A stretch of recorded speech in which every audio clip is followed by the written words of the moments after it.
Hello বন্ধুরা, এই যে রাত্রেবেলা খাওয়া দাওয়া করছি। আমার যে অবস্থা, বিয়েবাড়ি থেকে আসার পর থেকে জল বেরোচ্ছে, গ্যাস প্রবলেম, গলা ব্যথা, জ্বর,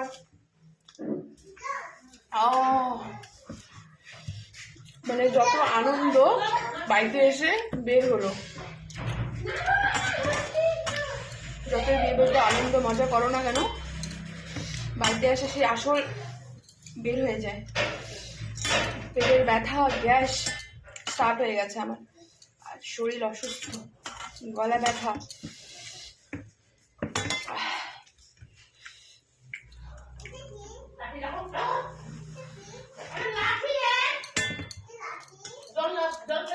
আজকে রাত্রেবেলা আলু সেদ্ধ ভাত খাচ্ছি,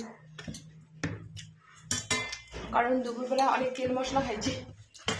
ওই মাসির বাড়িতে নিমন্ত্রণ ছিল আজকে, মানে মেজো মাসির বাড়িতে নিমন্ত্রণ ছিল, দুপুরবেলা ওখানে খেয়েছি। আর রাত্রেবেলা এখানে মাদা বাড়িতে, মানে বর আসার পর থেকে আমাদের খাওয়া দাওয়া এদিক ওদিক চলতেই থাকে, বাড়িতে একটু কম রান্না হয়।